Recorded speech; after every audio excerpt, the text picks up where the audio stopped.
আসসালামু আলাইকুম। রাজস্বিকভাবে দেশে ফিরেছেন বেগম খালেদা জিয়া এবং তার সাথে ফিরেছেন তার দুই পুত্রবধূ এবং তার নাতনি জাইমা রহমান।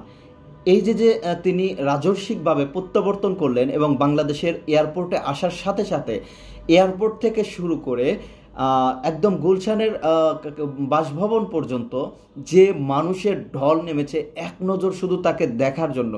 এ থেকে কি প্রমাণ হয় জানেন? এ থেকে প্রমাণ হয় আল্লাহ যাকে সম্মান দেয় সেই সম্মান কেউ কেড়ে নিতে পারে না, আবার আল্লাহ যাকে অপমানিত করে তার অপমানও কেউ ঠেকাতে পারে না।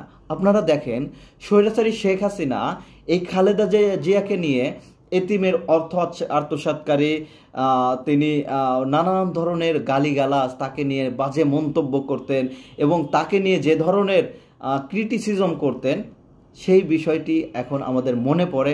এখন ওই মহিলার এখন দেখা উচিত কার অবস্থান কোন জায়গা, দেশের মানুষ কিভাবে এই খালেদা জিয়াকে গ্রহণ করছে আর কিভাবে তাকে ঝেঁটিয়ে বাংলাদেশ থেকে বিতাড়িত করেছে।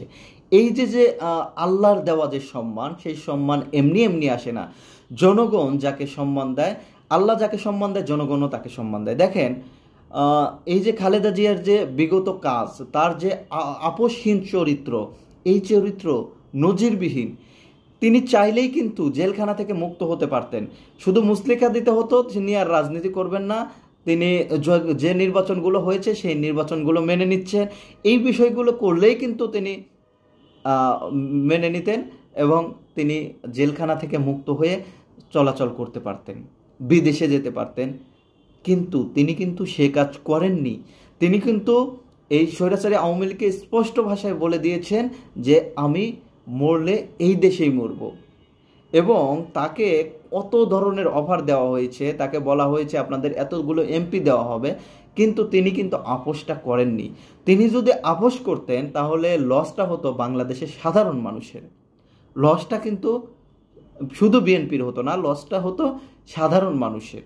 গুটি কয়েক মানুষ সুবিধা পেত এবং খালেদা জিয়া পারিবারিকভাবে সুবিধা পেত, কিন্তু এই যে 80 বছরের একজন মহিলার এই যে দৃঢ় সংকল্প এবং দেশের জন্য যে তার ভালোবাসা, এই ভালোবাসায় তাকে অমর করে দিয়েছে।